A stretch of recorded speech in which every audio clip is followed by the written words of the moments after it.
Assalamualaikum warahmatullahi wabarakatuh. Om Swastiastu, Namo Buddhaya, Salam Kebajikan.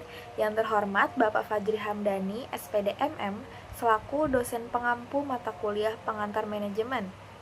Izin kami dari kelompok 2 kelas A akuntansi dengan anggota Arsyifa Atira Fayasa, Nazira Salsabila, Putri Meika Andini, dan Rafifa Salsabila akan mempresentasikan hasil diskusi kami mengenai program Corporate Social Responsibility atau CSR PT Unilever Indonesia Terbuka, yaitu program keberdayaan perempuan pedesaan di Desa Sumbermulyo, Kecamatan Bambang Lipuro, Kabupaten Bantul, Provinsi DI Yogyakarta. Di bagian ini saya akan menjelaskan mengenai latar belakang dari makalah kami tentang CSR pada PT Unilever Tbk. Corporate Social Responsibility merupakan bentuk komitmen perusahaan untuk tidak hanya mengejar keuntungan, tetapi juga memperhatikan dampak sosial dan lingkungannya. PT Unilever Tbk menjadi salah satu perusahaan yang konsisten menjalankan CSR-nya, terutama melalui program pemberdayaan perempuan di pedesaan. Program ini berfokus pada peningkatan kapasitas perempuan melalui pelatihan kewirausahaan, pengelolaan keuangan, serta pengembangan produk lokal agar mereka bisa mandiri dan mampu berdaya saing. Tujuan utama dari kegiatan ini untuk mencapai keseimbangan antara keuntungan ekonomi dan kesejahteraan sosial, sehingga memberikan dampak positif bagi masyarakat di sekitarnya. Selanjutnya ke profil perusahaan. PT Unilever Indonesia Tbk merupakan salah satu perusahaan multinasional yang bergerak di bidang kebutuhan sehari-hari, seperti makanan, minuman, produk kebersihan, dan juga perawatan diri. Salah satu bentuk kegiatan CSR yang dilakukan Unilever adalah program pemberdayaan perempuan Saraswati. Program ini dilakukan di Desa Sumbermulyo, Kecamatan Bambang Lipuro, Kabupaten Bantul, Yogyakarta. Program tersebut menjadi bagian dari komitmen Unilever dalam mendukung keberlanjutan bahan baku kedelai hitam yang digunakan dalam produksi kecap Bango. Nah, selain itu, program ini juga berfokus pada pemberdayaan perempuan dengan tujuan agar perempuan di desa ini dapat mandiri, berdaya saing, dan berkontribusi secara berkelanjutan dalam perekonomian lokal. Selanjutnya ada program CCR. Yang pertama kegiatan, seperti pelatihan sortasi kedelai hitam, pelatihan tutur, cerpen bergambar, kobar, pelatihan tari dan pentas teater, dan lain sebagainya. Yang kedua, penerima program. Penerima program CCR Unilever Pemberdayaan Perempuan Saraswati adalah ibu-ibu yang tergabung dalam kelompok sortasi kedelai hitam yang berjumlah 32 orang. Ketiga, ada tujuan. Tujuannya yang pertama untuk memastikan keberlanjutan kedelai hitam di masyarakat. Tujuan kedua, mengembangkan wirausaha kelompok yang memungkinkan wanita mendapat pendapatan tambahan. Dan yang terakhir, untuk memberdayakan wanita menjadi agen perubahan. Yang keempat, ada waktu pelaksanaan program. Dirintis tahun 2006, namun sempat terhenti akibat bencana gempa bumi. Lalu pada tahun 2009, program ini mencapai puncak kegiatan melalui Festival Jajanan Banggo. Pertengahan tahun 2013, kegiatan sortasi kedelai hitam sudah tidak berjalan.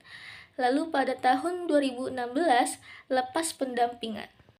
Baik, selanjutnya yang akan dibahas yaitu analisis program CSR. Dan poin pertama yaitu kesesuaian dengan teori CSR. Program CSR Unilever tergolong filantropi karena berfokus pada peningkatan kapasitas SDM dan kemandirian masyarakat, bukan sekedar bantuan materi. Melalui program Saraswati, Unilever mengembangkan kemampuan perempuan lewat pelatihan dan kegiatan kreatif agar mandiri dan aktif di masyarakat. Selanjutnya yaitu keberhasilan program CSR. Jadi keberhasilan program CSR Unilever ini di Sumbermulyo berjalan bervariasi. Tujuannya itu menjaga keberlanjutan kedelai hitam belum tercapai dan pengembangan wirausaha perempuan masih terbatas.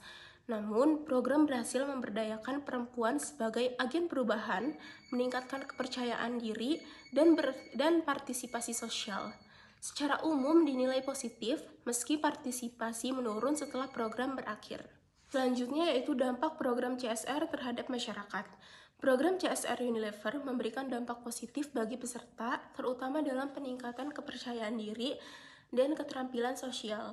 Melalui pelatihan menjahit, tata rias, dan manajemen keuangan, peserta menjadi lebih aktif di masyarakat. Selain itu, terbentuknya koperasi sedia menunggal menjadi bukti nyata kemandirian ekonomi mereka. Selanjutnya yaitu kritik dan isu yang muncul. Yang pertama, sistem pelatihan dibatasi dengan kuota peserta, sehingga tidak semua anggota kelompok dapat berpartisipasi aktif. Lalu yang kedua, pelatihan yang hanya dilakukan satu kali tatap muka membuat hasilnya tidak maksimal. Dan yang ketiga, tidak semua peserta sortasi dilibatkan secara penuh. Lalu rekomendasi kami untuk CSR PT Unilever terbuka, yang pertama, Unilever dapat meningkatkan keberhasilan dengan memberikan program yang dapat menjangkau seluruh peserta sortasi tersebut. Lalu masyarakat juga memerlukan manfaat tidak hanya aspek sosial, namun juga pastinya pada aspek ekonomi, sehingga diharapkan program CSR yang diberikan dapat pula menunjang aspek ekonomi masyarakat secara signifikan. Lalu yang kedua, peserta sortasi merasa berdaya khususnya pada aspek sosial, maka keberdayaan tersebut dapat meningkat dengan dikaitkan dalam aspek ekonomi. Hal ini bertujuan agar aspek ekonomi sebagai salah satu hal yang ingin dicapai oleh tujuan pemberi program dan kebutuhan peserta dapat tercapai. Nah, kesimpulan yang dapat kita ambil dari program CSR PT Unilever Indonesia Terbuka, khususnya program Saraswati, ini tergolong tahap filantropi karena fokusnya pada peningkatan kapasitas SDM, bukan bantuan materi. Nah, program ini justru berhasil meningkatkan kesejahteraan sosial perempuan Desa Sumbermulyo melalui pelatihan yang menumbuhkan rasa percaya diri, keterampilan, dan partisipasi masyarakat. Dan terbentuknya koperasi Sedio Manunggal menjadi bukti keberlanjutan program yang berdampak positif bagi masyarakat dan citra Unilever. Lalu, saran dari kami untuk program CSR PT Unilever terbuka, yang pertama, ada Unilever diharapkan dapat memperluas jangkauan program CSR agar seluruh anggota kelompok sortasi atau masyarakat sekitar dapat ikut berpartisipasi secara merata. Lalu yang kedua, program CSR juga selanjutnya sebaiknya tidak hanya berfokus pada peningkatan kemampuan sosial, tetapi juga memperkuat aspek ekonomi. Yang ketiga, diperlukannya pendampingan berkelanjutan setelah program selesai agar peserta dapat termotivasi dan dapat menerapkan hasil pelatihan dalam kegiatan ekonomi yang nyata. Lalu yang keempat, untuk meningkatkan kolaborasi dengan pihak lokal, Unilever dapat terus bekerja sama dengan lembaga swadaya masyarakat, pemerintah daerah, serta tokoh masyarakat untuk memperkuat koordinasi dan memastikan bahwa program yang dijalankan sesuai dengan kebutuhan masyarakat setempat.